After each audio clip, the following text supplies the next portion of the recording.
Okay, and welcome to the latest weekly report. Today is the 22nd of September 2014. We'll cover trades in and out and updates on all the trades for last week. Now, before we go on, risk disclaimer, risk warning, all advice is of a general nature only, must not be construed as personal advice, past performance, no guarantee, indicator of future result. Okay, so let's start with the covered calls first up, and we presently have 5 open positions. There were no close profit targets or stops hit last week on the covered calls, and we had 1 new entry on Santos on the 17th. So let's have a look at long-running Newcrest trade. And Newcrest, a bit of a pity. It's over the weekend, gold hit an 8-month low there, and you can see that the share price is dragging down. Fortunately, it's not where it was 8 months ago, which is around the $7, $8 mark, because the company has has improved its game there. But nevertheless, still at 3 or 4 months low below where we entered.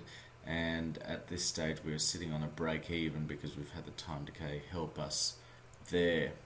So indeed, want to see an improvement from Newcrest, and a bounce back from here will be very welcome indeed. Let's have a look at Westpac next. As my mouse decides to die. And there we go, we're off again. So Westpac hanging around the $33 mark there, along with the wider market and banks in particular, has fallen over the course of last week. We saw quite a low there on Thursday, and then a bit of a bounce back on Friday. So Westpac testing those 5-6 month lows, levels we haven't seen since March. Does have its dividend coming up in November, so hopefully the lure of that solid dividend isn't enough to keep that trade. Okay, Woolies is the next trade we're looking at. It's defensive, nevertheless still being caught up with the rest of the market, although just more drifting very slowly down, which is perfectly what we want. We don't want it to drop aggressively like we have seen with some of the iron ore players. So Woolies, nevertheless, we've picked up our dividend, but still a little bit behind on this particular trade, down about about 0.5% to 1%.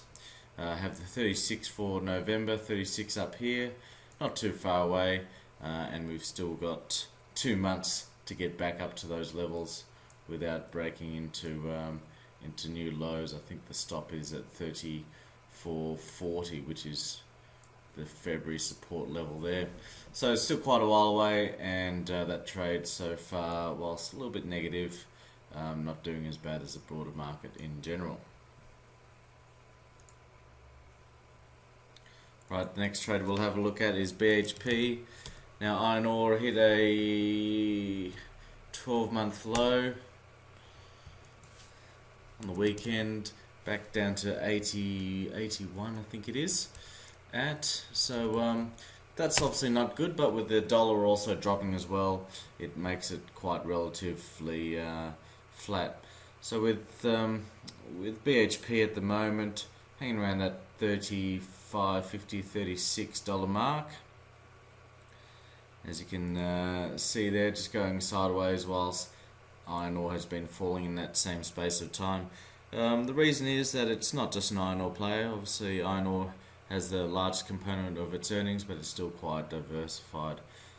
So as long as we can see that hold well above that 34.50 mark, then that's what we're looking for, and still aiming for the turnaround in stock, moving back up to 36.50 in November.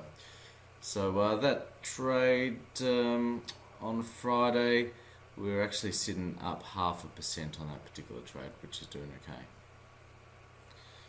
Alright, so the next trade is Santos. Santos is what we entered into last week.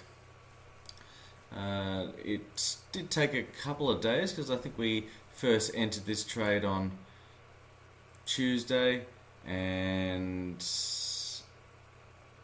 just needed a bit more of a drop down towards this 14.30 mark before it triggered, and then we saw a nice bounce on Thursday, Friday, where we saw that trade still. I suppose with that fall on Friday, we saw it drop back to about a break even, but 14.50 is what we're after. 14.50 being this level here, out to November. Again, plenty of time to achieve a solid result there. Alright, moving over to the spreads, and with all these break-evens and small losses hanging around, it's good to see a profit on the table, and quite a nice one in Macquarie. That's sitting at a 54% profit. We entered the trade at $1.50, hanging around $1.90. We just want this to stay above $36.99 come Thursday, and the traders and investors there walk away with the full profit, which would be nice to see. Let's have a look at Woolworths next. So Woolworths, WOW is the code. And Woolworths, actually we discussed Woolworths just a moment ago, didn't we, in the context of the covered call. Spreads fairly similar, looking for that move to 36.50, so we're actually after another 50 cents to achieve the maximum profit out of the spread. But as mentioned before, that stock holding up okay. Can get through this downturn. Hopefully it's a short one. We should see that stock better valued at fair price around that sort of 36.50 mark anyway. Okay, CSL's the next trade that we'll look at, and it's status quo here. It's not going to fall back to our target of $65. So at the moment we're just stuck with that trade. The 65 option will likely expire worthless on Thursday, and we're down about 56%, which is on level 2 only $450, or about $220 on level 1. So disappointing there with that move on CSL, but that might come Thursday.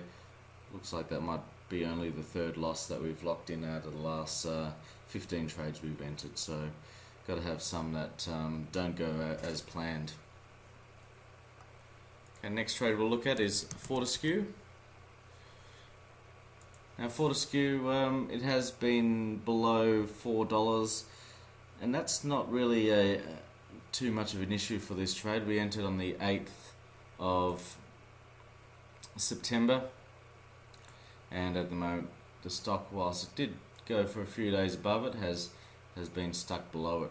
We're looking for a bounce there, but ideally before Thursday, if it can stay below $4, that would be nice, because the $4.20 that you sold will expire worthless, and then we have an uncapped profit potential into October at the $4.20 mark. Still aiming for 100% profit there, which if we see that at $4.20, where it was 3 or 4 days ago, that profit should be realised. Not a insurmountable task there at all. Okay, and the one trade that we did enter last week in terms of spreads was on CBA. CBA paid its dividend about a month ago now, and it has really taken a slide. It is considered the highest quality bank from most investors there, in terms of having the lowest risk and the best profit potential. But you can still see, nevertheless, it's been caught up in the recent slide. Was $84 only about 2 months ago, now 76, so that's a solid slide of $8, although $2 of that was a dividend. Still $6 drop if you held it all the way through, which in percentage terms is sitting at about that sort of 7% mark. So what we are looking here is to, and on Friday we're at a profit of about 23%, with that gain in the share price to about that 77.70 mark. That's what we're after in the short term, and indeed $80 as a target. It will require quite a bounce, but looking at the stock, you can see it's one of those that often has these 1 week moves where it just picks up $2. So that's what we're looking for there, moving back towards that $80 mark. I don't think we even need to go that far to lock in the full profit with a profit target on this trade. So aiming for that $79, $80 mark, and for the yield players out there, CBA is still a very attractive proposition. Alright, so with a bit of dampening, a few red trades or unrealised and realised over last week has put a little bit of dent in our results, but still for about a $10,000 account running over the last 4 months, still sitting up 4,600 gross. So overall, still doing very well. We had a great run through June, July, and much of August. So just in the last couple of weeks, just getting a little bit hurt there, but we'll get through it and start really nailing home some home runs there. Alright, I'll wrap it up there, ladies and gents. If you have any questions, you know where to reach us. More than happy to help you and address you with any questions you have. Have a great trading week, and we'll talk again next week. Thank you.